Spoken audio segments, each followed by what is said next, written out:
From the 915 to H-Town, from the Panhandle Plains to the Valley, and everywhere in between. This is the 50/50 Podcast, powered by College Promoters USA. Join me, Hector Cano, as we cover the Texas high school club and college soccer landscape, along with an inside look at the college soccer recruiting scene. The 50/50 Podcast is a platform about the people and for the people who are dedicated to the beautiful game. College Promoters USA, founded and located in San Antonio, operates as the only family-owned college recruiting company in Texas that brings a truly professional, local, and face-to-face approach to area high school student athletes and their families. If your son or daughter is serious about college athletics, call them at 210-494-6363 or visit collegepromotersusa.com anytime. College Promoters USA, the best investment a parent can make in their high school student athletes.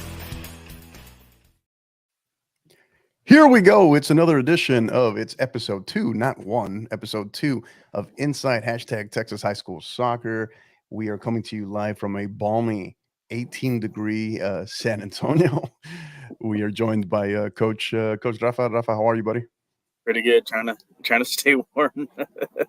We can hear the wind howling. Oh yeah, it's right outside our studio here, so yeah, we can hear it. So awesome. Again, happy to be here with you. We are proud to be brought to you powered by our title sponsor, College Promoters USA. Our proud partners, College Promoters USA. They are America's premier college prep program and high school student athlete marketing service since 1997. Located locally here in San Antonio, you can find them in the Ventura Plaza Shopping Center. You can also find them on social media on Twitter at SATX Recruiting, as well as on Instagram at College Promoters USA. You can also get more information on what they're about on their website at collegepromotersusa.com. So back for episode 2, not 1. So just wanted to clarify that. And World Cup talk. I know we've talked about it on a couple of different pods, but we didn't get to talk just briefly about the final. Thoughts on the final? I mean, it was everything you expected. I know for our show with the San Antonio round show, we a lot of from as far as the group, everybody said it was one of the top 5s as far as games of all time, and props to Argentina. I think they played their game plan right, and they we were texting back and forth. They really took France out of sync, but yeah, you had that wondering, like, is Argentina gonna pull Indianapolis Colts collapse like what they did with Holland, and sure enough, it did happen, and that was my favorite. That was my favorite GIF that was trending, right? The Spider-Man GIF where they're pointing at each other when they lost the lead and it was 2-2. Oh my God, that was hilarious. I don't know if that one was better or was it you that sent me the Undertaker one? Yeah. Mbappe behind Argentina, I think. Yeah. Those were hilarious. But yeah, phenomenal final. I mean, it took us about 77, 78 minutes to get to it, but oh my God, did it end with a bang.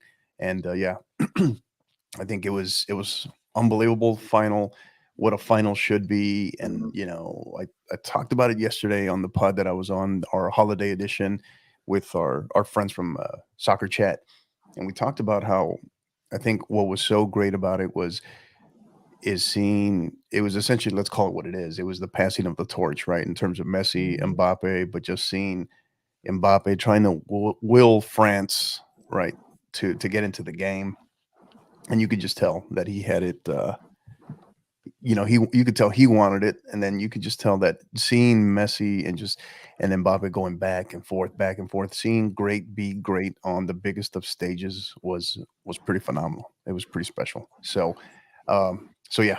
So I think all of that, and I think the fact that I walk away, I've largely had, they have two World Cups, but I've largely had my personal opinions about France, right? But I walked away more impressed from them in a loss, right?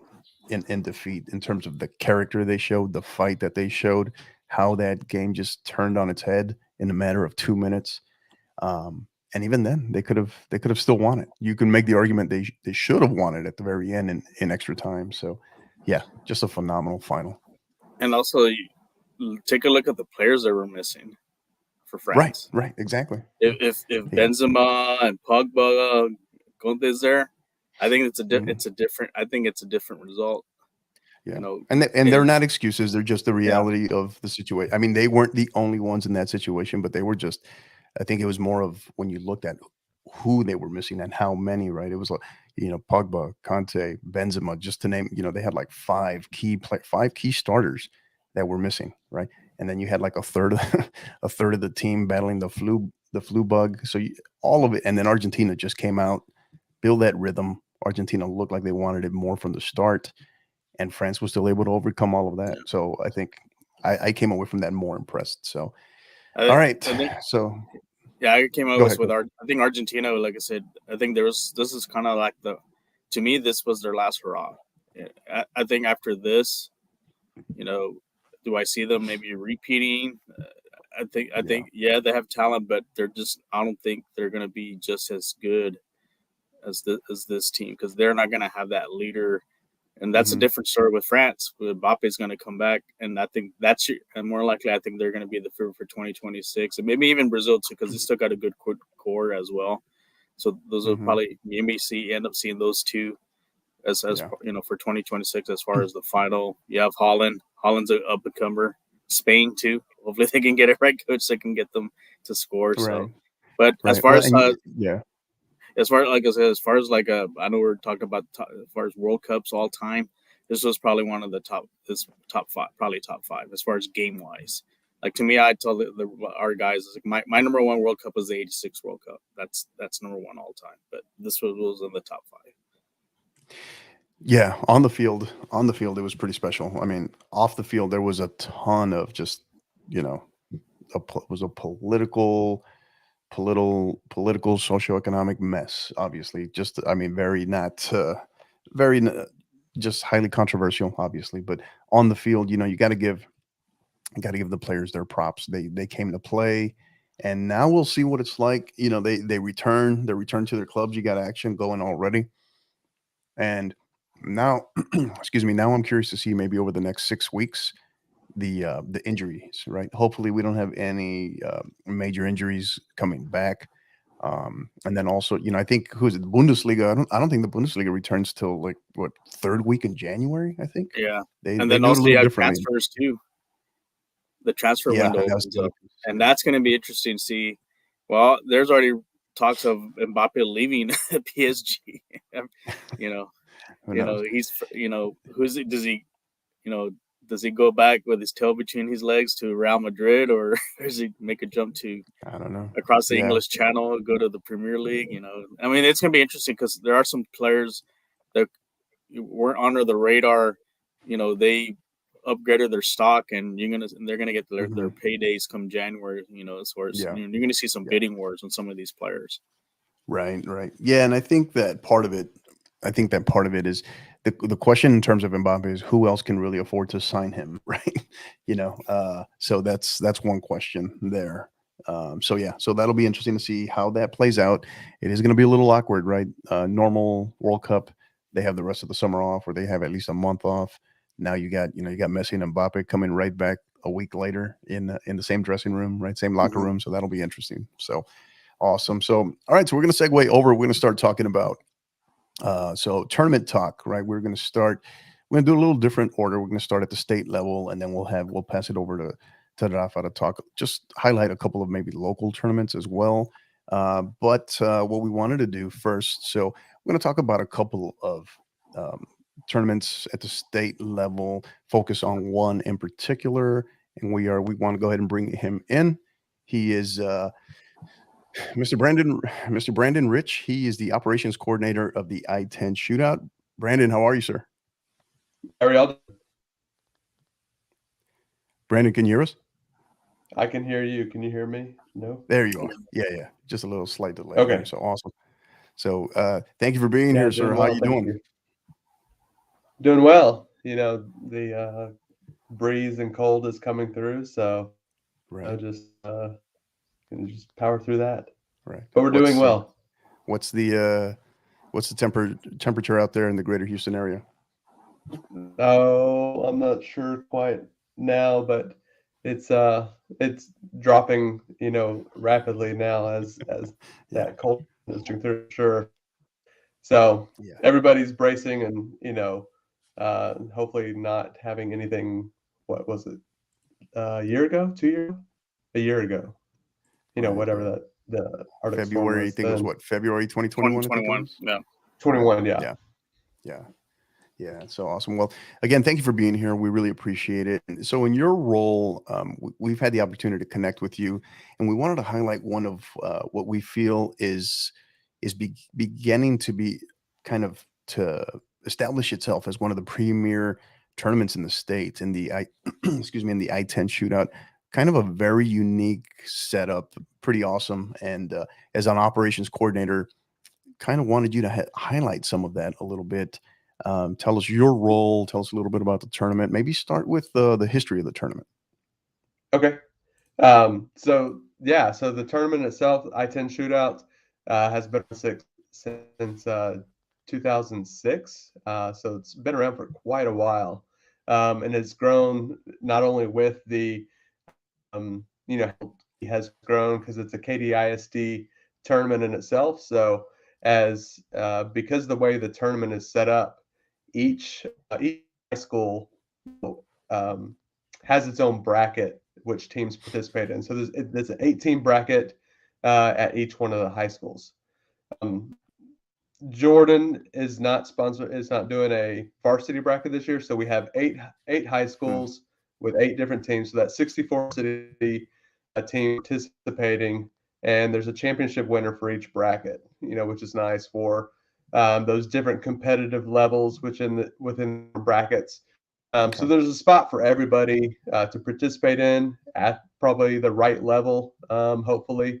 And there, so it's not a showcase; it's an actual tournament in itself, which is nice. Yes, it's a type deal as well. It's competitive, and we have a championship winners in the end. So the I-10 shoot is a 501c3, and all that comes to, it's a nonprofit organization where the fundraise from them goes to our sponsorship program, scholarship program for our student athletes. So that has grown tremendously over the years as well. I remember back in like 2011, they had given away I don't know how many, but it was $500 scholarships each. But this past year, we gave out 34 scholarships at $11.50 a piece. Wow. So that's tremendous for just the program in itself, and for those athletes who are able to the senior athletes who are able to receive it that year. This tournament is going to get bigger. Jordan will host theirs as well. Plus, we have the 10th high school in Katy that will open in 2024. So I can only see it expanding. And plus, not only do we have varsity teams, but we have JV round robins as well. So instead of having those teams having us there times, varsity tournament this weekend, JV tournament next weekend, they can do it all encompassing in one venue, one place at the same time. And the JV teams can compete against the other JV teams as well. So there's 72 of those, and it just it's a good opportunity for everybody in the community and around the state to come to.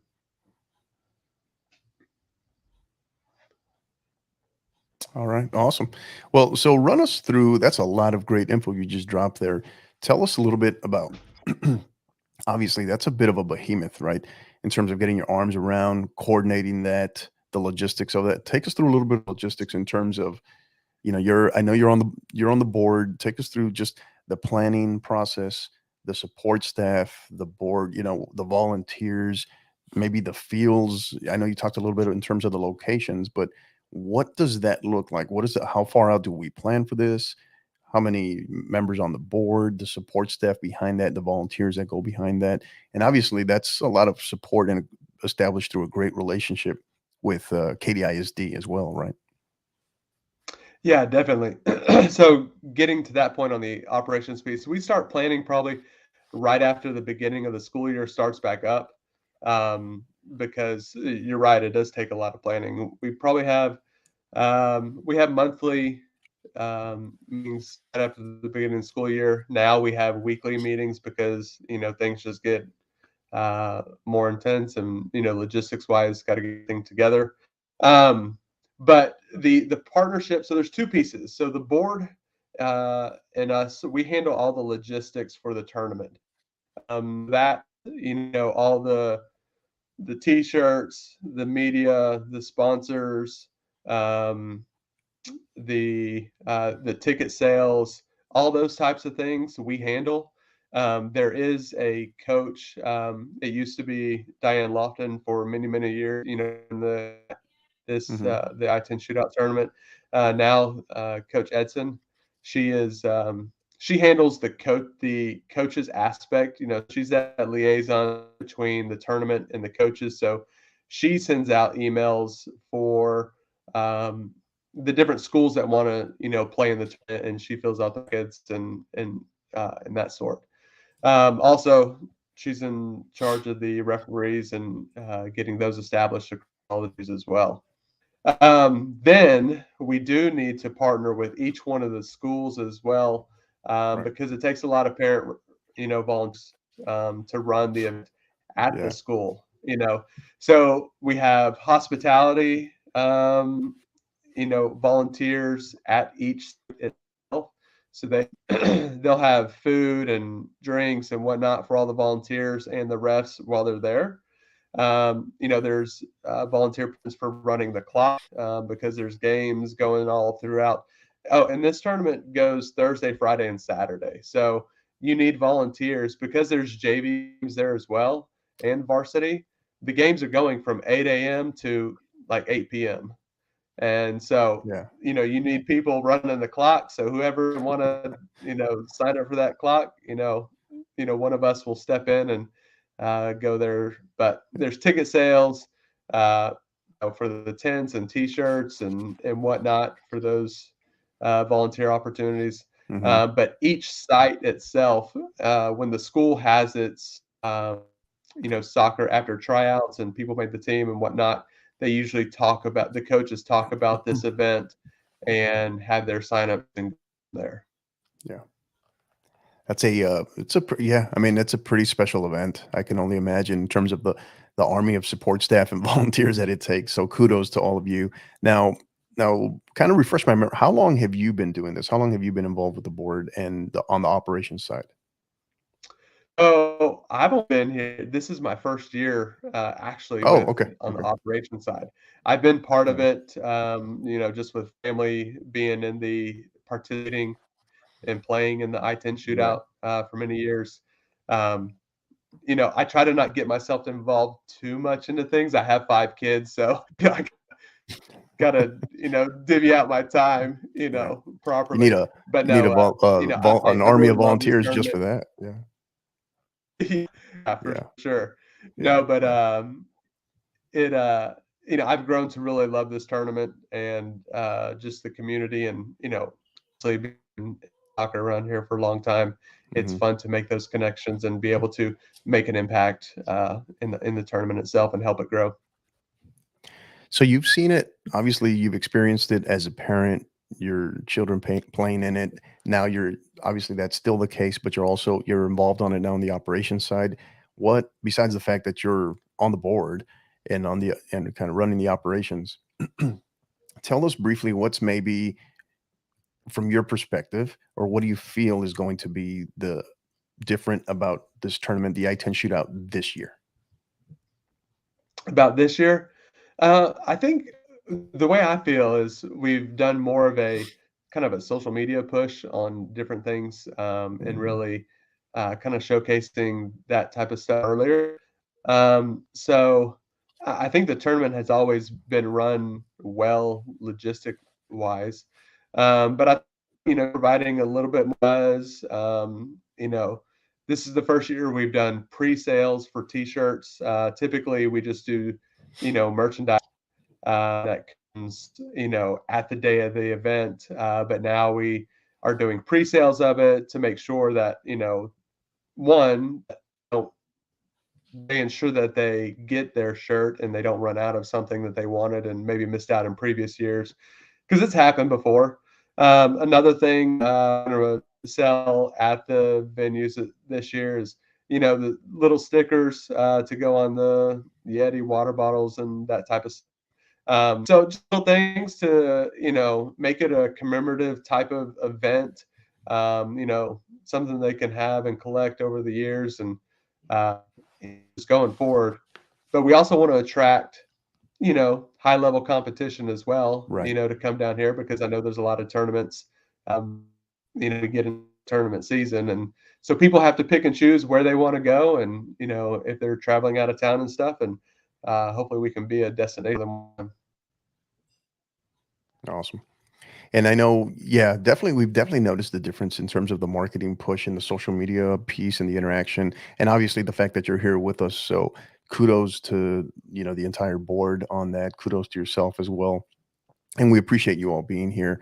And hey, the 50/50 podcast is always open to merch, right? Shirt, stickers, whatever. We're just saying. But Yeah. no, I'll kidding, all kidding aside. Really appreciate you being here, Brandon. Thank you. A lot of great info there. Now, can you share with us before we wrap up, give us maybe a couple of schools, or what's maybe a couple of schools that are coming from further away, or maybe what's that furthest program that's going to be involved in your tournament? Let's see here. I think one that we would probably all agree on, just has, made a statement for itself, Frisco, England, what they've done the past couple of years. So having them down here this year is pretty exciting. Getting to come down here. Also from the Dallas area, there's Mansfield Legacy. They're coming from up in that area. Let's see here. We have a San Antonio team, Churchill, that's coming out Nice. as well. Richardson from the Dallas area. So we're attracting some. I would say we're attracting a few more Dallas teams than we have before. I mean, like last year we had Lake Travis, which was nice. That was a good, competition as well. Coming from area. Trying to see if there was anything else, but we do have a few more that are outside. Lake Highlands is another one. Lake Highlands from the Dallas area as well. Okay. More than we have in the past, I would say. So that's good to see. And just with these future brackets coming forth, I mean, that's 16 new teams that, we'll have to fill those brackets with. So more the better that we get, these new teams kind of coming down and, providing, some good competition for the area down here, also from the San Antonio, Austin area as well. Yeah. So, and I know earlier, kind of come back to something you mentioned, family, right? You mentioned your kids, and one thing that I wanted to give you a shout out to your daughter and yourself as well, to your family, is so Maddie Rich. I know the goalkeeper there at Katy Seven Lakes, and who's also a Lamar University commit. So kudos to her. Very proud of her. I know she's been a supporter of the podcast as well. So congratulations. Just wanted to congratulate you on that front. And before we go, just kind of wanted to see. Yes, sir. Absolutely. Rafa, you got any final questions, final thoughts for Brandon? Yeah, Brandon. Any out-of-state teams have shown any interest coming to the tournament? Especially, like, I know, like, Louisiana's in close proximity and they're in season right now. Any opportunities for that? There hasn't been. We haven't got any notification on that for out-of-state teams. That would be an interesting. I mean, it's not a far drive for those folks down in the South, Louisiana. So Who knows? Maybe one day it will. Yeah, awesome. And again, Brandon, can you give us those dates again for that tournament? Yeah, so January 12th through the 14th. That's Thursday, Friday, and Saturday. Right.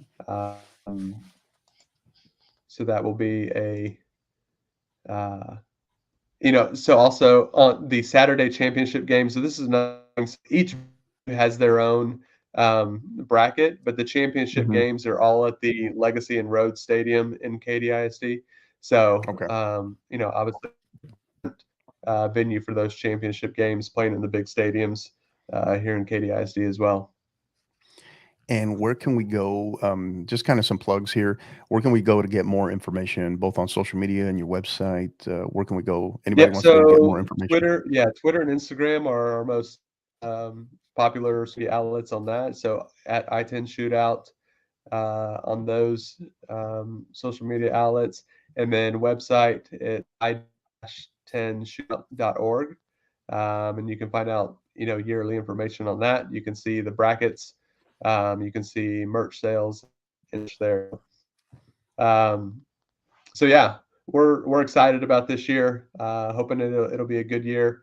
I think what we always pray hoping that we end up having good weather, come Right. that time frame. So Yeah. Yeah.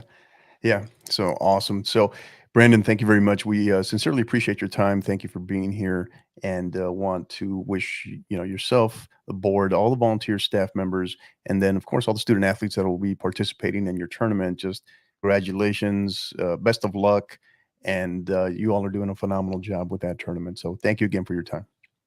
yeah, thank you for being on. Awesome. Thank you again, Brandon. We appreciate you. That is Brandon Rich, the operations coordinator for the I-10 Shootout Tournament, which is hosted by, what is that, 8 KDISD campuses. A pretty phenomenal tournament. So, thoughts, Rafa? What do you think? That's one, like I said, one of the best uh, girls soccer tournaments in the state of Texas. So it's right up there. So you're playing some of the best talent in that tournament. Like I said, you have those Dallas area teams now coming down. We got a couple San Antonio teams, and hopefully, like I said, Right. we'll start attracting some of those out of state teams. Like from Louisiana, maybe from I know Hmm. some other tournaments. We have some teams from California or Florida. It's just like I said, it's attracting interest, and hopefully it leads to kind of like make it becoming like a nationwide tournament for that Hmm. in January. We want to see, some of these kids want to measure up how good they are, maybe against some of the teams in California or Nevada or Florida, to showcase how good our Texas high school soccer is. Yeah. Yeah, yeah. It's interesting from the standpoint of, you mentioned Louisiana as well, because I know in my previous stint at St. Mary's Hall, my very first year there, we used to play in a tournament. We used to play in a tournament there in Lake Charles, right? It was a very big tournament. This was in uh, in December. I want to say it was usually right around that finals week, so about the second or third week of December, and very big tournament. And like most states, Louisiana has, there is no separation between public and private schools, right? So they're all in together. And we were playing against some. It was a big tournament, gigantic tournament, and we fared relatively well. So I'm just kind of curious if by come January, if they're already in their quote unquote district play, because I know they're kind of laid out a little differently, even though they are in season. So yeah, it's a great question though. Good question.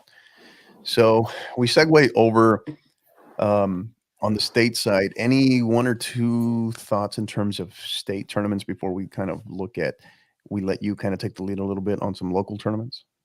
I think the three big ones is the North Texas Elite Showcase. We also have the Awesome Lake Showcase, and then also the Governor's Cup in Georgetown. So those are your top three. I know there's other ones, but those are usually those are the three that really attract your high state high ranking teams, even Mhm. out of state teams too. So, and it's like I said, I've seen some of the brackets, especially like in the North Texas Elite. There's some doozy some doozy games that Right, they're kind of like dream matchups. For maybe for a state title or these are basically playoff caliber games, and not just by district, but right into the thick of it, like a regional final or even a state semifinal, or even a state final. So Yeah. it's good, so you're playing quality teams, and it's a good measuring stick, to see where you're at, how far are you as far as getting to that level, and Yeah. never, like I said, teams shouldn't shy away getting to it. It's a good learning experience. Right. Yeah, for sure. Yeah, and I know the Governor's Cup is hosted by Georgetown is pretty unique from the standpoint of they have them back-to-back weekends. I think that it'll be the first 2 weekends, if I'm not mistaken, in January, right? I just can't remember the order as far as if it's the girls that's first, followed by the boys, or vice versa. But yeah, interesting. So yeah, definitely excited on that. I know Epps up in the Fort Worth area, right? That'll be an interesting one. That'll be very good. And then, of course, the Austin Lakes Showcase event that's been growing in terms of stature as well, and the teams, the quality of teams in that field is pretty phenomenal. And that's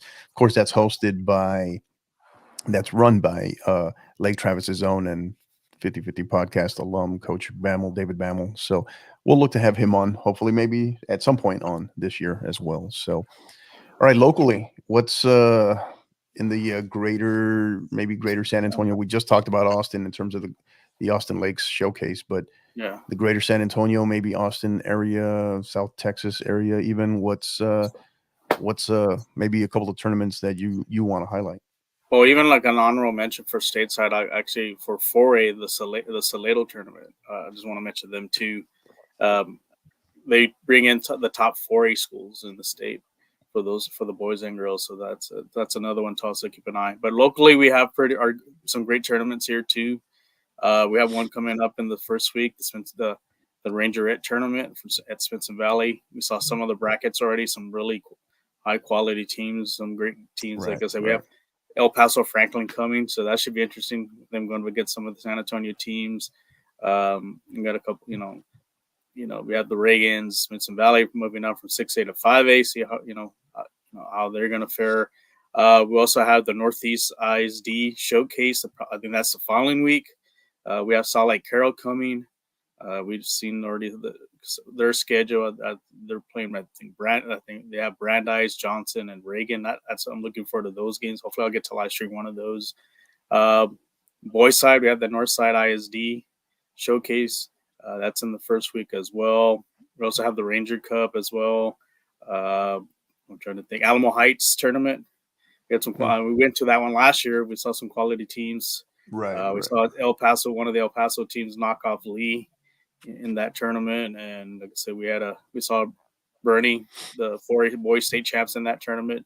They did well. They played up against teams up higher in their classification, and so that was a good good tournament. And there's other ones too, like this, like I mentioned. Maybe even going to like in the valley. There's some valley ones too as well. I know some of our San Antonio teams go down there because some of them do play them in the playoffs. So, but like I said, mostly like I said, it's North Side, Northeast ISD, and that Ranger Cup. We also have the Cibolo, the Church Cibolo one too. That one's always a good one. I heard last year. I don't know. Last year there was some quality games for that one. Yeah, it tends to be a pretty good mix here. So now, in terms of the local tournaments, are there any outside teams, visiting teams coming into the San Antonio area that maybe that you want to highlight, that have you excited? Maybe you're going to try to see if you can cover. Well, it's Salt Lake Carroll because they're the state champs for the girls. I'm excited for that one to see how they'll go up against the one game in particular. I'd really want to see is them versus Reagan. Reagan was, like I mentioned, their original finals last year. I know they lost to Westlake in the regional final. I like to see what Reagan can do against South Lake Carroll. I want to see what the talents. Like I said, I got to see them last year, and even though they lost in the shootout to another state semifinalist, was Bernie champion. So that should be really good. And then also, I'm really interested in seeing El Paso Franklin girls. See how they measure up with San Antonio teams. I know they went last year. I think to Houston last year. I think now it's coming a little bit closer, not too far away. Not a shorter bus ride for them. Hopefully, like to see them play against Spencer Valley or or whoever else is on that, on those brackets and so forth. Right. Yeah, my understanding. So when I spoke with both Coach Valle and Coach Hernandez from Franklin, both the head women's and men's soccer coach, they, excuse me, I spoke with them at the TASCO, Texas High School Soccer Coaches Convention, right back last month, and they're both coming. So Coach Hernandez was telling me that his boys are also coming to San Antonio. So yeah, that'll be interesting. That'll be interesting to watch as well, to see how they fare against some of the San Antonio schools as well. So yeah, looking forward to that one as well. So any final thoughts on that, Coach, before we transition over to the RPI? No, like I said, the first week, it's like I said, a lot of these tournaments they're just measuring sticks on what what you have, and also preparation for district. Like I said, a lot of teams are in 10-team districts, so this is their kind of like their warm up right before they get into the meat of the district play. I know, like I said, with those teams with 9-10 district games, this is the only non-district games they have to prepare. There's some that maybe they have 6. They still have time to kind of prepare, even though they're doing scrimmages. But scrimmages don't really measure, because you're just kind of seeing what works, what doesn't work here. Yeah, you're trying to figure out what you got. Yeah, exactly. Yeah, you're figuring out what you have and moving forward and getting ready, especially to your district play if you're one of those big districts. Right. So, all right, here we go. So moving on, we are going to progress now here. So the initial debut of the RPI, the Rafa Power Index. So what made this one pretty unique, I like it. It's pretty cool. Just the format of, I know you don't look at 4A rankings, 5A rankings, 6A rankings. You kind of put them all in together, and they just kind of become this huge kind of pound for pound ranking system, right? And obviously it's preseason, so it's totally a mixed bag in terms of how you can assess a team in terms of how they did last year, what they have coming back. But go ahead, dive in. Tell us a little bit. Go through this and tell us your thoughts on your initial RPI here. Yeah, this is the girls one was, I think, more difficult actually than the boys. And honestly, there's at least 20. I mean, I could have done probably a top 25. Because that's just how deep. It's from 4A to 6A, how deep of the girls teams are as far as quality, and we got some of the best teams. We got some state champs, some semifinalists, and some teams that made some great runs. Like, for example, like I said, I have South Lake Carroll as number 1. They're the team to beat. And for 6A, but they have that team so deep with talent. Like I said, I'm looking forward to see what they do here in San Antonio. And I have number 2 at Salina. Look what they did last year. And if you've been kind of following them on their scrimmages, they've been playing teams two classifications up and been taking care of business. So they're the real deal. Right. And so that's why I have them high. For a 4A to be the number 2 team, statewide, they've earned it. And like I said, and there's a proof right there. Look what they're doing in the scrimmages. 3, Frisco Wakeland.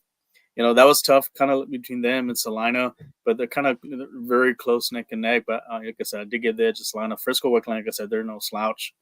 They're, the class act for 5A girls soccer. Look what they did last year. And like I said, they're going to be one of the favorites again to win it all. But then you look down below, you have Grapevine, who they played. That's another quality team for the Metroplex. One that we had high hopes last year that surprised some teams was Prosper. Prosper's are actually ranked, some of them had them at rank number 1. They had a good run, but they ended up getting knocked out by one of the Flower Mound teams. 6, Westlake. Westlake was a sleeper team. I think a lot of attention was on Lake Travis to make a run to Georgetown, but Westlake found a way and ended up winning Region 4, and like I said, they battled through, buying out in the semifinals, but I'm sure they're gonna have a good squad coming up. Yeah, they had a very talented squad, but they kind of snuck up on people, right? And yeah. I know we got to cover them in that what was that, regional semifinal versus San Antonio O'Connor or Helotes O'Connor, and they took care of business. They put them away, and I know they have a good amount of talent coming back, so they're gonna be an interesting one. Yeah, and number 7, I have Magnolia. They had a great run last year. Like I said, that was another sleeper team. No one really they weren't on the radar either. But I'm sure now they're going to have a target in their back over there in Region 3. Number 8, Bernie Champion. They knocked off Dripping Springs. And we went to the first game, and that was our first coverage of that game in the cold. They're at Bernie. Dripping Springs kind of manhandled them that first game, but then that second game, they lost. It was a close one, and then, you had that feeling, hey, then this could be the third time's going to be the turn to finally get over the hump, and they were able to knock off Dripping Springs in PKs, and so they're going to be one of the teams to watch, especially now here in 5A from Region 4. Rockwall's another one, kind of like a little Cinderella story, but really, with all those Metroplex teams that, like Fire Miles, Marcus, Carroll, Salina, Frisco, Rockwall kind of just, snuck up on us, also a lot of people too. Ridge Point was one of the top teams last year. I think they were undefeated, and then finally they fought bowed out. We had some of us had them going to the final, and but they'll fall short. But I think they'll bounce back from it. They ran into Rockwall last year. Yeah, that's what happened. Yeah. So, and then number 11, I have Bernie, the Bernie Lady Greyhounds. Another team that, I had high hopes for them. Even for my rankings for the round table. I had them in my top 10, and I had them as, I think, a preseason favorite to win district, and Wimberley ended up winning it, but they just got. And I went to their first playoff game against Uvalde, which was one of the other top teams in our region, and that kind of started it all. They got on a hot streak, and they knocked off Wimberley in that regional final, and moved on to to the state tournament. So keep an eye on them. Plus, they were a very young team, so they had a lot of talent. And then Midlothian Heritage, what a game they had with Salina last year. It was basically probably, like you mentioned, it was one of the best games probably one of the best finals we've ever had. I think that the France-Argentina Men's World Cup final we had was maybe second to that one. Yeah. It was that amazing. It was obviously a little tongue in cheek, but yeah, no, it was that phenomenal of a final between those two. Yeah, and then, like I said, they're a great team. Now they're moving up to 5A, so we'll see. I think, like I said, I think they're gonna do great. So there are gonna be some 5A teams that probably don't want to challenge, play them, because then, just because they came down from a lower classification, you can't take them lightly. Another team, from East Texas that really is not known for soccer is Lumberton. Lumberton sneak up. Like I said, they also sneaked up on some teams, and they made a great run, making it to the state tournament. San Antonio Reagan, like I said, one of our top teams here in San Antonio.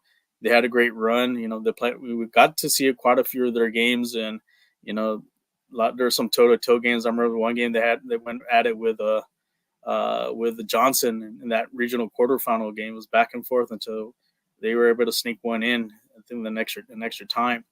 So keep an eye on them.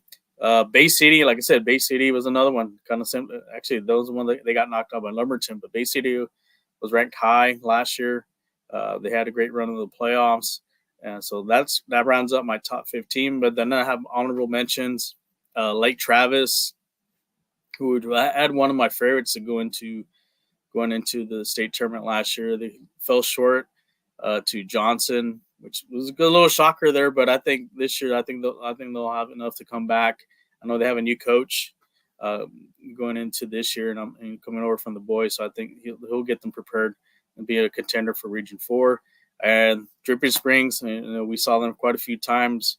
They seem very invincible last year until they ran into Bernie Champion in that regional final. But moving up from 5A to 6A, I still think they have enough talent. And I think they're going to cause some problems for Lake Travis and Westlake. I think those two should not take Dripping Springs lightly. Yeah, they've been to, like I said, they've been to the mountaintop. They know how to win, and I think they're going to be, they're probably hoping to say, hey, they're going to, kind of not take, take them light. Not saying taking them lightly, but just like, well, they're just moving up for 5. You know, they're. Yeah. I think they have a legitimate shot of winning that district.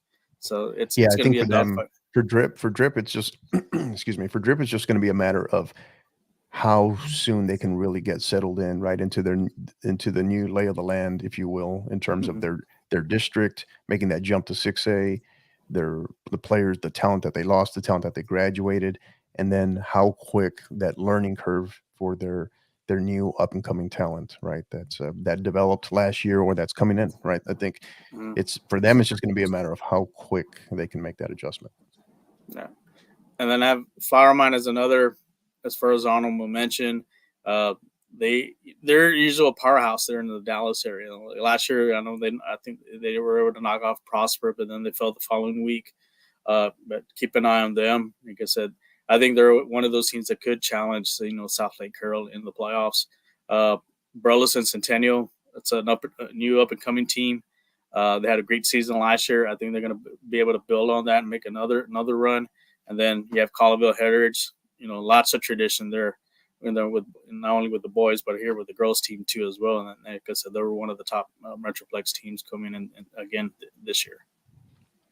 Yeah, is this a year where they can break through, right? Collier Heritage and yeah, Flower Mound. I think it's just a matter of time as well. So yeah, I think and we'll talk a little bit more about South Lake Carroll when we get into our champions review segment. But yeah, I think really loaded. And you look on here, you see Salina at 2 and Bernie at 11, but obviously those are the only, if I'm not mistaken, those are the only 4As on there, right? If I'm looking at that correctly. Lumberton and Bay City.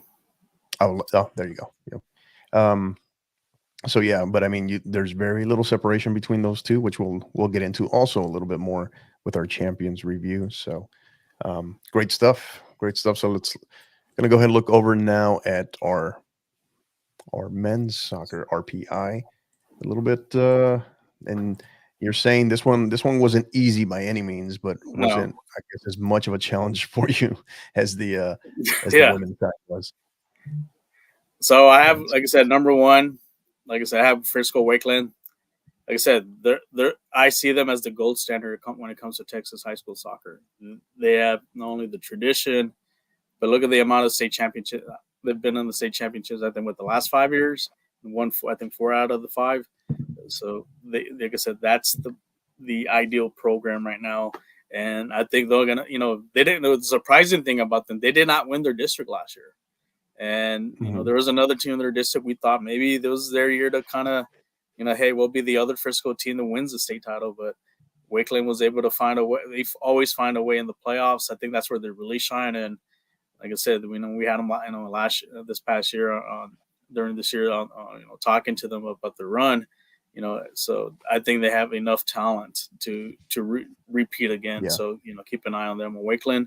Number 2 was Keller. Keller was, like I said, they were one of the favorites from the Metroplex area. As far as the 6A, they fell short.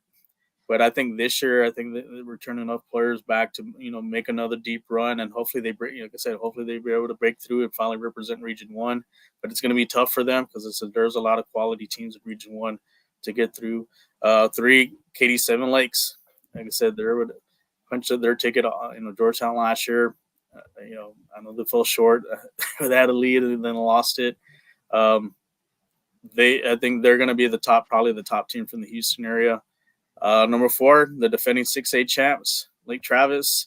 Like I said, they're going to be contention again. I know they lost. It was a senior later team, but they always reload. They always find talent, and I'm sure from their JV teams, they're going to have those players step up to. Like I said, it's always the next man up for them, and also They return their quality goalkeeper that they have, so that's good to have to kind of anchor that defense. So, like I said, they're going to be in the mix. Even though they lost a lot of players, just keep an eye on them. I think they can have a good shot at getting back into back to Georgetown. Number 5, Bernie. What can you say about them? They've been the class act for 4A, the last back-to-back championships. They're my favorite to win. I think they get the 3-peat. They also have a quality goalkeeper coming back as well.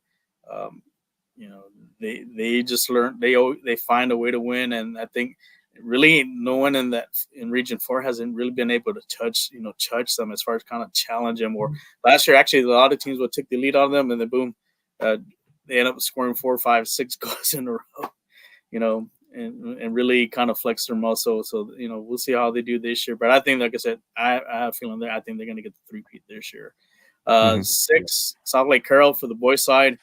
Like I said, I think there'll be contention. Is like I said, Region 1 is just, I mean, you're talking about group of death as far as quality teams. Not only the Metroplex, but you also have the El Paso area, Midland, Odessa. It's a jungle there. They try to get to represent Region 1. Yeah. But South Lake Carroll, I think they have the talent. Because if they can get hot towards the end of the season and make that little run in the playoffs, I said I wouldn't be surprised if they can get in, sneak in, and punch their ticket to Georgetown.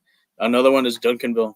Like I said, not only their football team is good, same thing with their basketball. So for the quality soccer team, I think they'll be in the mix. Same thing with Allen, another great team from the Metroplex area. My first kind of second San Antonio area team is going to be Reagan. Reagan had a great year last year. I know you had Coach Rayal on Wednesday. I think so. They're still my favorite for 6A. I know it's going to have some teams challenging them like Brandeis, of course Lee, Johnson. But I think Reagan's got enough. I think the challenge, and hopefully they can finally get over the hump and punch, and get into that state tournament. Grapevine, another traditional soccer power there from Metroplex. They always make deep runs in the playoffs, so I have them at 10. 11, I have Salina, which made the final last year. I have a feeling they're should be bounce, take care of business in Region 2, and we could see them. Maybe we'll see Salina versus Bernie Part 2, in the final, which is a good possibility. 12, we have the Woodlands. It's another traditional soccer power from the Houston area. So you'll see them make a run. Harlan's another team that made it to the regional semifinals last year. Got, the loss to Lake Travis. They were in for a little bit of that. They were in for that game, but Lake Travis was able to pull away. But Harlan, I think they still have enough. Even though they opened Sotomayor this year, maybe taking some of their younger players there, but I think they still have a good core of players, upperclassmen, to make another good run. Out of the El Paso area, we have Del Valle. Del Valle is another great program. I think they should be represent for like I said, for their district, win their district, make a run, back into Region 1 for them, and maybe we'll see them in Georgetown. And then the last number 15 is Ailey Felsick. Ailey Felsick, like I said, they've won state before. This is a program that's been on the rise, and it's on the one of the top programs now in the Houston area. And hopefully we can see them make a deep run, then hopefully see them in Georgetown this year. And then as far as my top, my honorable mention, my next 5 in, I have Palestine. Like I said, what can you say about Palestine? They've been one of the top programs in the state for 4A. Number 2, I have Frisco Lone Star, who actually won the district last year in the same district with Wakeland. As this year they finally kind of get it together, and if they meet up with Wakeland in the playoffs, if they knock them off, like I said, we'll see that. Another 3 was kind of a team that was under the radar, but they made a statement in the playoffs was Mahia, and so keep an eye on them for 4A. I think they have a good shot again deep again. My boys Mahia, man. They get I think I was big on them last year. As you remember, you were making their run. They were making their run in the state playoffs, and they also get one of my top awards for kit, one of the best kits in the state, if you remember that also. So, and then number 4, we have Colville Heritage, just like the girls, because of the boys. Exactly, just like the girls. Yeah, I mean, well coached. Is this the year that they can kind of break through, playing in a very, very strong district? And if you notice, there's quite a few teams that have the boys and the girls within both programs. The boys and the girls are like the top programs and so forth. And that shows what the quality of soccer they have at those schools. And then number 5, I have Alamo Heights. They had a good run last year. I know they're in different district this year. They should be the favorite to win theirs. They may, like I said, we'll see how they fare. Going into, because they do have some contenders in there in that region, Region 4. Like I said, now we have the Smithson Valley moving down. Will Bernie Champion bounce back? Keep an eye on Liberty Hill, like I said, but I think Alamo Heights can make a deep run. Like I said, I know recently they've been scrimmaging, having some good games, and we'll see what they do this year. But like I said, hopefully, like I said, I think they have a good opportunity to get into the regional tournament for 5A Region 4. Yeah, great list.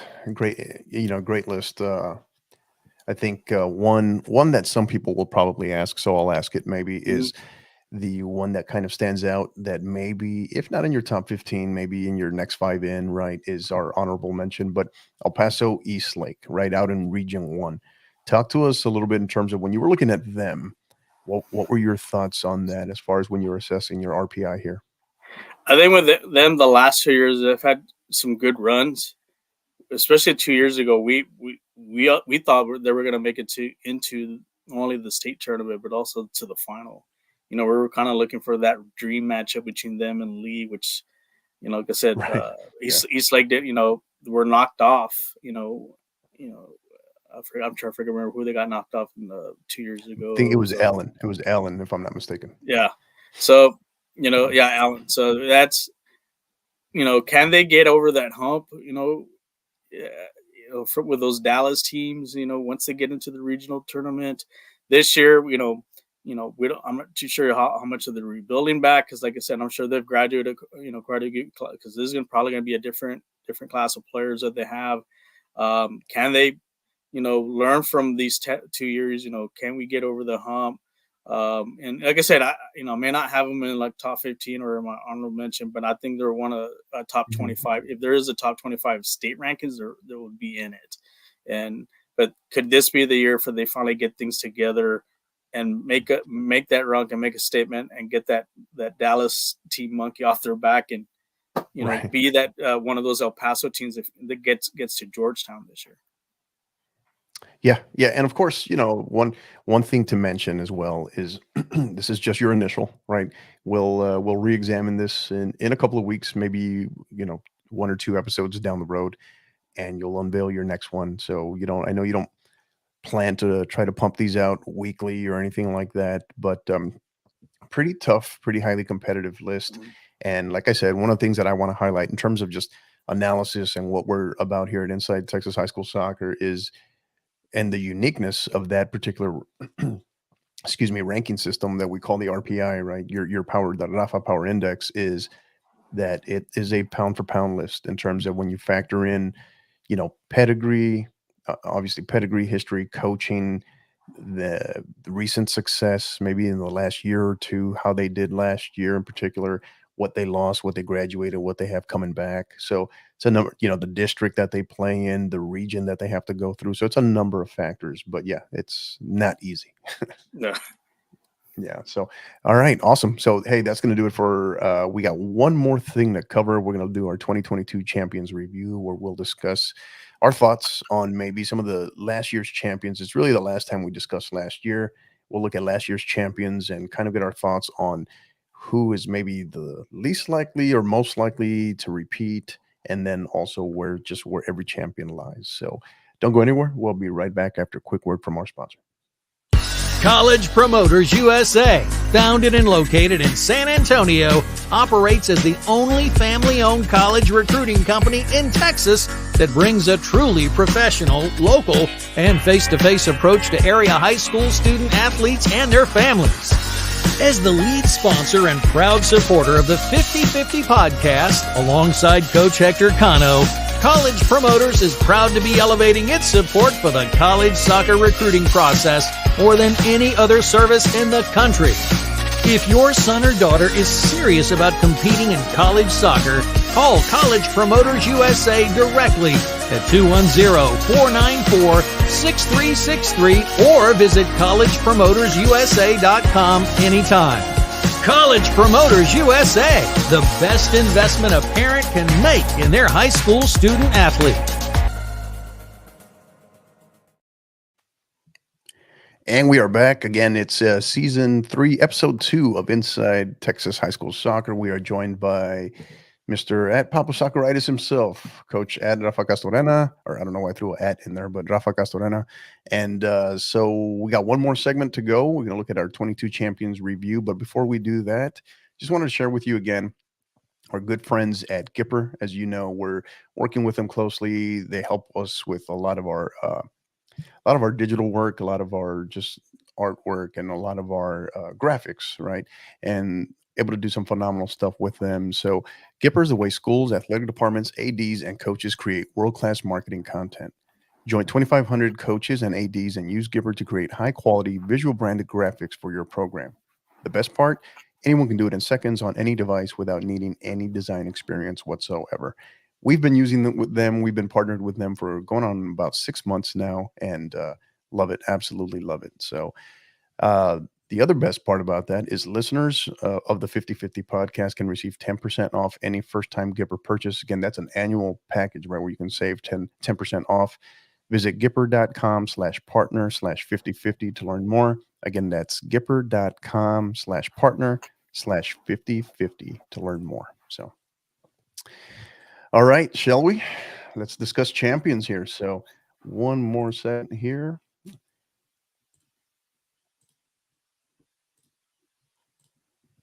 All right, so here we go. So again, as we mentioned our last time, that we'll really kind of give any distinct analysis or just talk about last year. So we look at the 2022 champions review, and what we wanted to do in this particular segment is look back at last year's champions, honor them one more time, and then also just talk about, hey, where the lay of the land within their districts, within their classifications, who they lost to graduation, what they have coming in, and where we maybe can we forecast or can we have an idea of how far they can go and who can maybe repeat. So initial thoughts let's start with 4A thoughts, Rafa. I think, with the girls side with Salina, I think they have a really good opportunity to repeat. And one of the reasons was now you don't have Midlothian heritage in the mix anymore. Now that they're up at 5A. And if you kind of look back at the brackets, who really can contend against Salina. I know Salina lost their top goal scorer, but like they find, like I said, I've seen some with their scrimmages, they've reloaded again, and I don't know who's going to be able to contend with them, whether through at Region 1, especially Region 2. Is there someone from Region 1 that can do it? Maybe Stephenville. I know Stephenville has been one of those top teams last few years, and also that's gone toe-to-toe with like Midlothian. And Region 3, will Lumberton come back, or is it Bay City? Region 4, we had the Bernie girls last year, but we also have some other contenders. You do have like Wimberley. The year before, we had Corpus Christi, Kyle Allen. Are they going to bounce back? Also, we have Davenport. So, Salina, I think, has a really, like I mentioned, have a really good opportunity, I think, to repeat again. As far as the Bernie for the boys or the men's soccer, the Bernie boys. Well, let's go. Hold up real quick. Let me go with. Okay. Let me follow up with that with Salina. So, I think on the 4A girls side, I mean, yeah, they graduate obviously, tremendous amount of talent, and in Taylor Strajewski trying to replace her, which is you don't replace a player like that. But I think they're loaded in terms of talent, and how far can they go? I think obviously the safe bet is that they'll be in Georgetown. The question is going to be, I think they are on this potential collision course with, you remember they met last year in the state semifinal in Bernie, who will return a very, very, very strong team that was loaded with sophomores. I think, if I'm not mistaken, I think only had 2 seniors. So I think that is one that's going to be interesting to watch, that we'll have to watch closely. But yeah, all indications are, Salina is just a matter of, when I talked to Coach Adams at the Tasco convention, was scoring, right? I think that's what is like, how do we replace all that scoring from Taylor Strajewski? And but I think they're if their scrimmages are any indication, they're definitely on the right track, though. Yeah. So moving on to 4A men's soccer, 4A boys. Bernie's kind of also maybe not as much as a similar situation as Salina because there are some contenders. But I think the one thing with Bernie, I think I see them getting the three-peat. Coach Strong just has a great program there. You know, you see how hard those players play for him, and I think also returning back to their star goalkeeper. I think that's a big difference. If you look kind of like the Argentina game, you know, having a star quality goalkeeper is going to win you championships. Yeah. And Bernie has that. And like I said, I think they'll reload again, you know, and I do see them, like I said, they are going to play, you know, they're going to probably lose some games because they are playing up, you know, up in classification for certain non-district games, but hey, that gets them prepared for the playoffs. And those, you know, I'm sure those losses they had last year against those, you know, those 5A, 6A teams, it prepared them for that deep run. And I'm sure it's going to do it again for dividends again this year. And like I said, I see them up there. You know, who can challenge them this year? As far as Region 4, I don't really see anybody challenging them. Maybe Progresso. But like I said, Bernie went down there and manhandled them. Can, you know, Progresso find a way? But as far as, you know, the other regions, you know, Palestine, you know, you look at Palestine, can they get him back to the state tournament? You know, could they be the ones knocking off Bernie or even the Salina boys too? You know, let's say they lost in that. Right. You know, lost them in the final. You look at Region 1, you have a couple El Paso teams. You look at St. Eli. You got also, you know, some teams that they'll drop have down. a say. You get 1-4A out there is a stacked district too. So that's going to be whoever comes out of that and survives that is going to definitely have a say. Yeah, and you're looking also at like El Paso, Bowie, Austin. Right. You know, those are three legitimate teams that can get to, you know, to Georgetown and maybe challenge Bernie. You know, region. You know, there's, you know, like I said, there's also a couple like other Dallas area teams like Diamond Hill Jarvis. You know, they did they had, you know, they had another good run last year.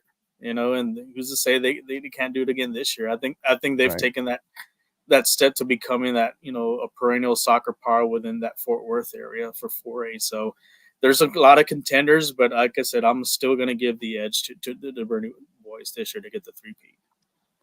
Yeah, you know, with Bernie on the, you know, on the 4A boy side, I think that, I mean, you're right. You can't ignore just the machine, I guess, at this point, right? What Coach Strong has built there, the talent level, how well coached they are, and it's the culture, right, at this point. And yeah, I think it's the inverse of what you see on the 4A girls side, right, where you have Salina. That's the Salina boys are going to be coming for, you know, for Bernie this time, trying to get their own version of revenge as well. So yeah, and Salina will be strong. Salina boys will definitely have a say. But yeah, I think right now it's hard to go against if there's anyone there that could legitimately, any of these schools that have gone back to back in recent memory that could challenge, that are definitely front runners in terms of a three-peat. It's the Bernie boys. So, all right, we move on to 5A, and you know, could, you know, similar to what we just discussed in terms of 4A, could Bernie challenge for a sweep possibly? Right, kind of like what 5A what Frisco Wakeland did in 5A last year. You know, to be determined. Who knows? We'll see. We'll find out. But or could it go the other way? Right? Could Salina potentially do a sweep in 4A like Frisco Wakeland did last year? But yeah, one thing for sure in terms of 5A, in terms of Frisco, you know, it's just, especially on the boys side, it's like it's death, taxes, and Frisco Wakeland, right? They're just always there. You know, we had them when we had them on the podcast during the Champions edition. We talked about they book their reservations for Georgetown, you know, in January kind of thing. So there's something to be said about just the experience level and the calm of getting through that grind that, you know, you talked about it, right? They didn't, you know, district play, and you got to get through that. And sometimes things don't go your way, but then some teams and some coaches, they're well built, and they're understanding of getting through tournament play, right? The state playoffs, and they show up every time. So what are your thoughts there? As far with the Frisco Wakeland girls team, you know, I think they have an opportunity to repeat, but there's going to be some challenges, especially in Region You got 2. Grapevine. Especially You got you know, Grapevine yeah, there. You got Grapevine. Yep. Yep. yeah, they're in Region 2. Like looking at their kind of their district, a lot of Yeah. you look at the other Frisco teams. They probably have the same Mhm. talent as them. Who's to Yeah. say they don't challenge them this year? And like you mentioned, you have Grapevine, coming, Yeah. also could challenge them. Another team, but Argyle, keep an eye on them. Then Argyle could, Mhm. could Yeah. challenge them too. Um, and they've done well the last few years. You also have Wichita Falls Rider, the girls. They have had a good squad too. They've had good squads as well. Right. As far as the Houston area, like I had in the top 15, we had the Magnolia girls. They had a great run, and we could see them again. Lake Belton, that's an up and coming team that's moved up from 4A to 5A. They had, they I think only has one game last year. That could be a challenge, for Wakeland. Look at some of the teams like the girls from Georgetown. I mean, they could be another one. Yeah. Here in Region 4, I think we have 4 teams that could probably also challenge them. Like I said, you had Bernie Champion who made it to the state Right. tournament. We had Smithson Valley moved up from 6A to 5A. That's Mhm. another Yeah. team that could challenge them. And then also Yeah. Liberty They'll Hill. definitely both of those schools will definitely have a say. Yeah, Liberty Hill. Keep an eye on them. I think they might be, like I said, if it's not Smithson Valley or Champion, keep your eye on Liberty Hill. Right. This Yeah. could You be have the some of year these they. schools, right? You have some of these Mhm. schools that are on that bubble. It's like, hey, is this the year that they can break through? Right. So yeah. So final thoughts on both the boys and girls for Wakeland. Yeah, for the boys, I mean, they're like I said, they're the standard. But Yeah. for boys high soccer, there are going to be some teams that are going to challenge them.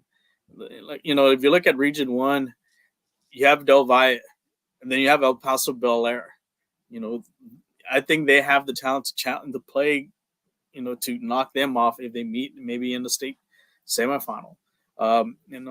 Also, will Frisco Lone Star, is this their year to finally, like, hey, we won district, can we take the next step and finally knock off, Wakeland from the playoffs and get to, get to the to the state tournament.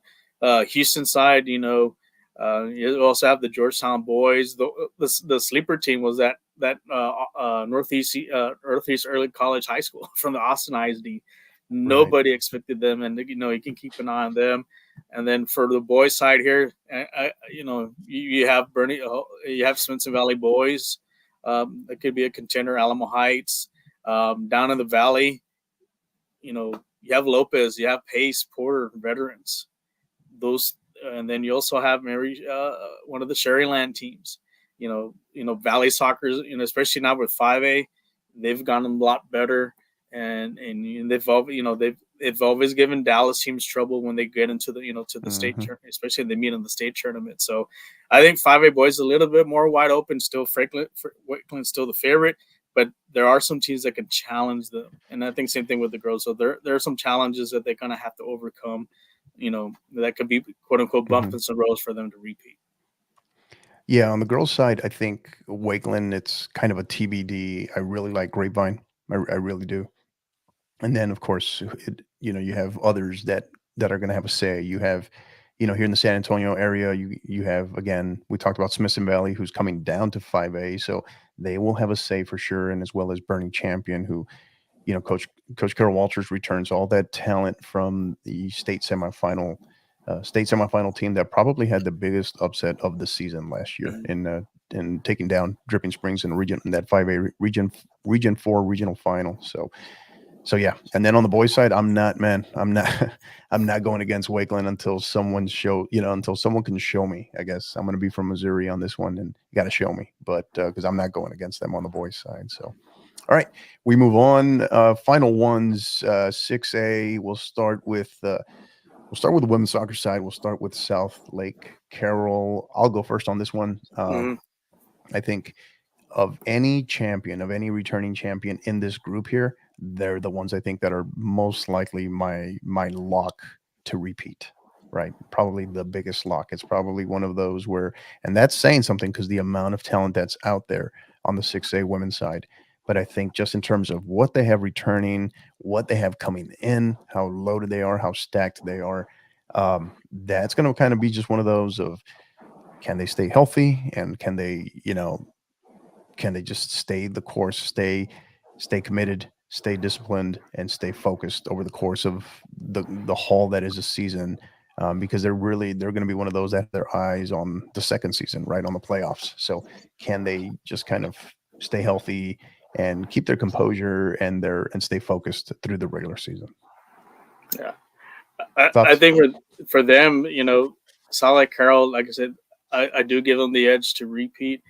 But Region 1 is such loaded, and if you look at the alignments of some of these teams, they have so many contenders that if they catch Salt Lake Carroll on a bad day, they could probably knock them off. I mean, you're looking at teams like Prosper. Like Prosper was high up there last year, even though they fell short. Is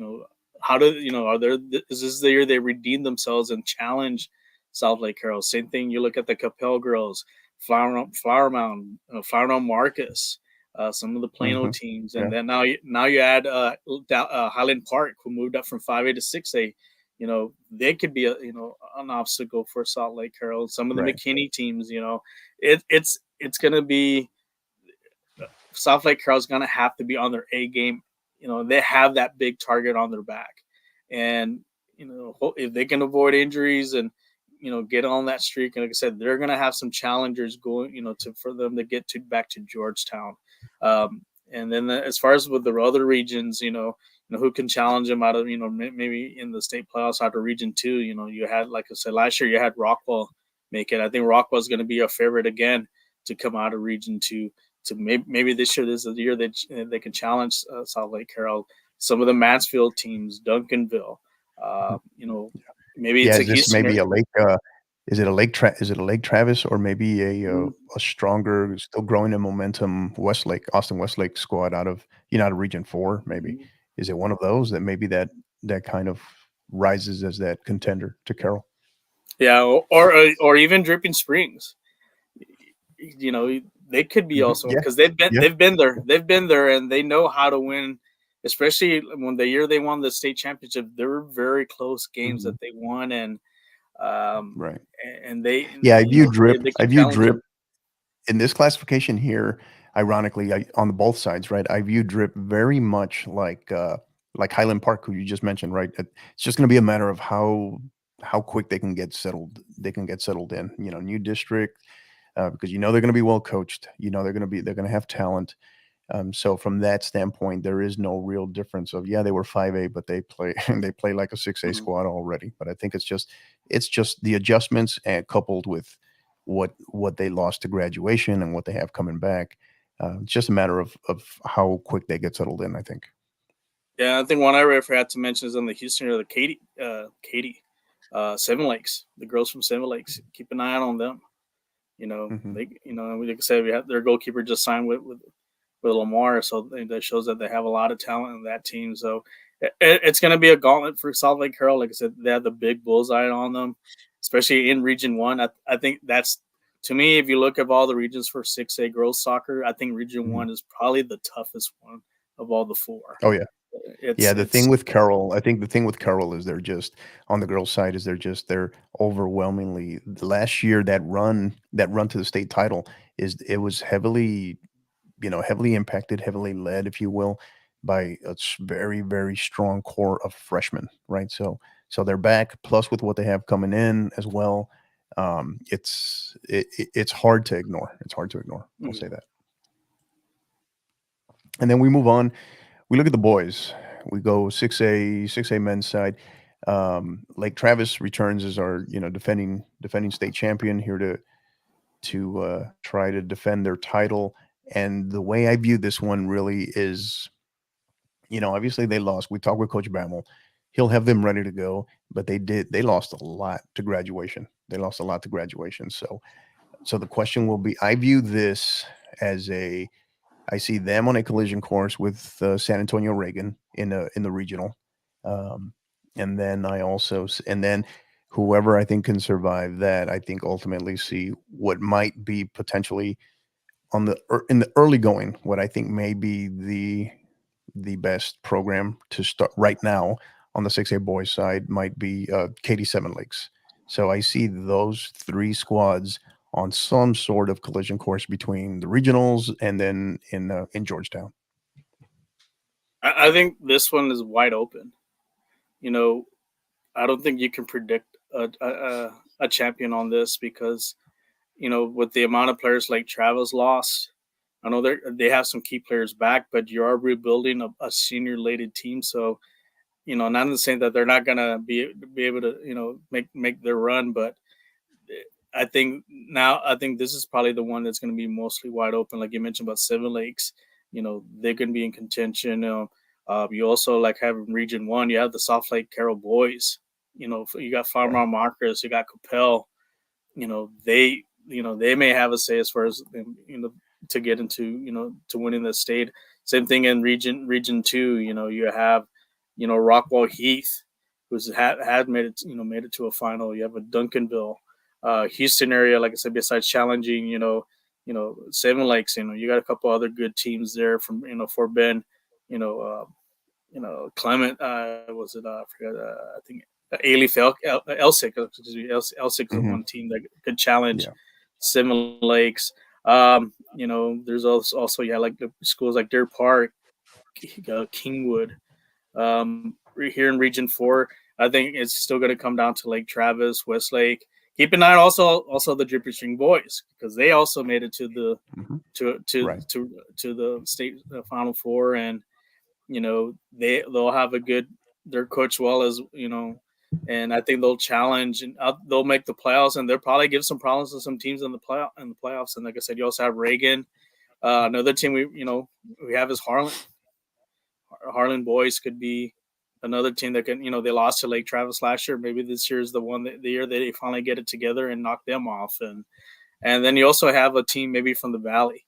Maybe this is the year Brownsville Rivera bounces back. You can keep an eye on them. Never count out the Valley. Can never count out the Valley. Yeah.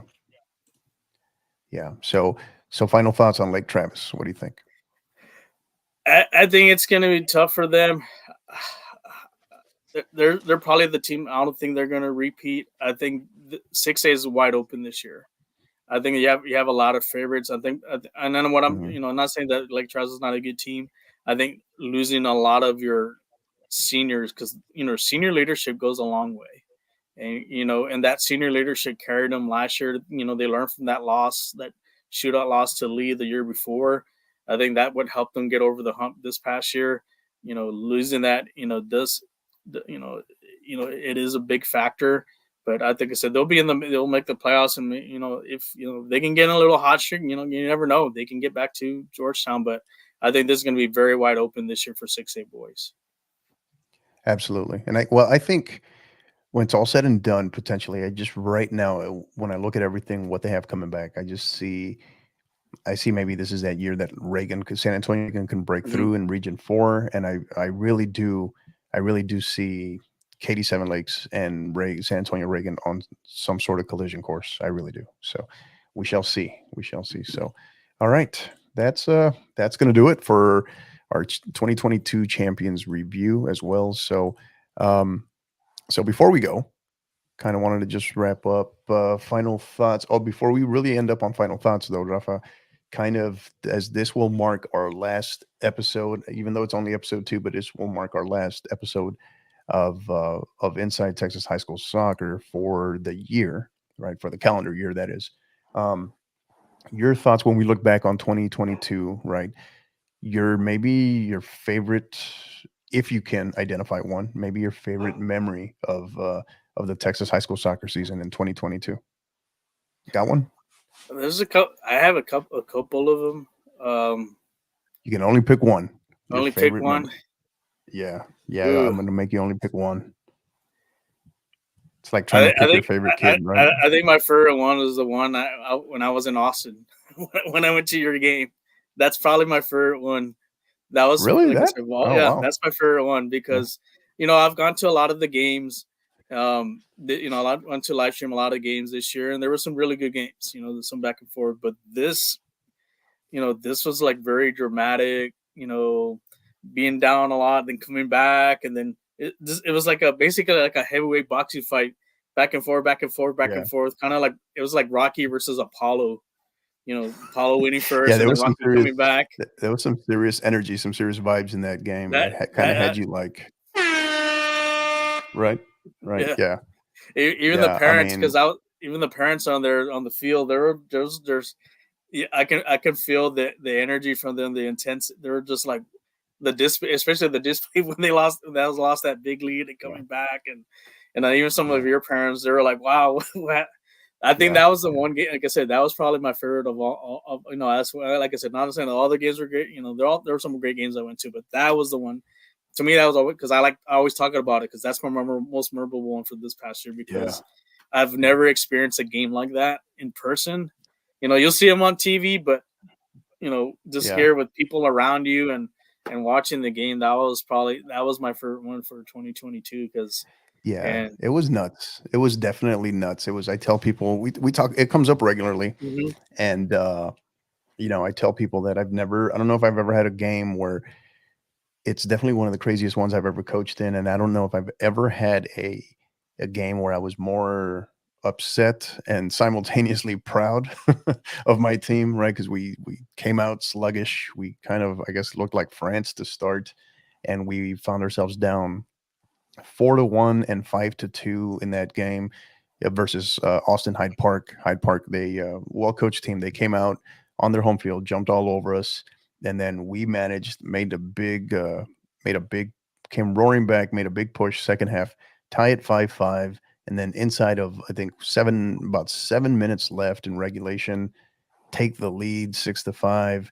There's issues with the clock. All of a sudden, officials stoppage time. What are we doing here? And then Hyde Park comes back, gets the equalizer in the last 30 seconds, or what turned out to be the last 30 seconds of regulation. And then, of course, we were able to capitalize and come out victorious in penalties after that because it was straight to penalties in a district match like that. So, yeah, it was definitely all total. If you count penalties, I think there was I think 17 goals scored in that game. So mhm. it was nuts. Uh, so yeah, I think selfishly I could point to that, but I think my favorite memory of this season of the 2022 season or the calendar year, I guess when I look back on it, I don't know. I think I'm probably going to pick just what I called and I talked about it a lot at the TASCO Texas High School Soccer Coaches Convention is what I deemed this past year as the arrival of 4A. And again, we mentioned it earlier in Salina and Midlothian Heritage in the 4A women's soccer final. They gave us a final for the ages, if you will, because it was that good. It was that great. And on the stage where you had a lot of talent at multiple classifications, boys and girls side, you had the girls, you had the girls game, the women's game at the 4A level that stood out amongst all of them. So I think kudos to both of those squads, both of those schools, those coaches, those players, because it was high drama for sure. So yeah. So all right. And so final thoughts as we leave, Coach, for whatever 2022, whatever's on your mind, whatever you want to share, thoughts, kudos, thank yous. What do you got? I just want to thank you again for having me for here for 2022. Also covering the games, some of the games that we did to live stream, and look forward for 2023. Should be another fun year. To wish you and everyone else a Merry Christmas, Happy New Year. Be safe out there. Stay warm. Bring in your pets, your plants.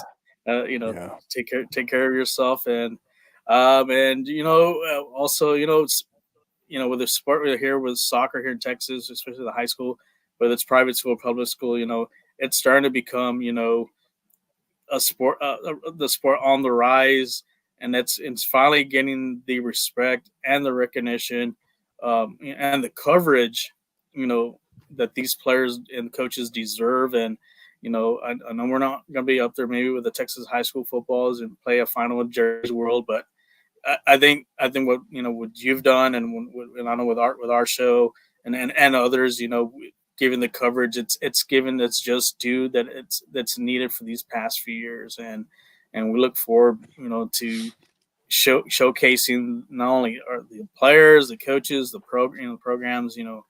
Soccer's on the rise, and I think we have a lot of great talent here. That's hopefully we'll see him someday, maybe in the World Cup. Or for sure we'll see a lot of them playing in college. So just want that's my final thought, and like I said, I look forward for 2023.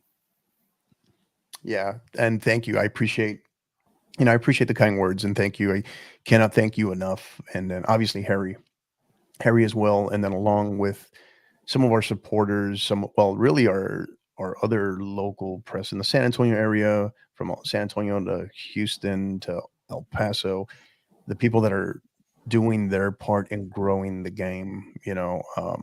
We thank all of you. We appreciate you all. To you, Rafa, personally, we a lot goes on behind the scenes in terms of the production, particularly of this one, of Inside Texas High School Soccer, because it kind of breaks down a little differently from our traditional 50-50 podcast episodes. But can't thank you enough. I appreciate you. Grateful for your time and your commitment because it is a commitment, right? And your knowledge, your expertise, but most of all, just the fact that you're doing it for all the right reasons, and good person, good man, and those are the kind of people that I try to surround myself with as well. So grateful for you. Wish you and your family the absolute best. Happy holiday seasons. Be safe. Merry Christmas. And then to our families, my final thoughts. Our families, our supporters, our listeners, our student athletes, our coaches, all of you, thank you.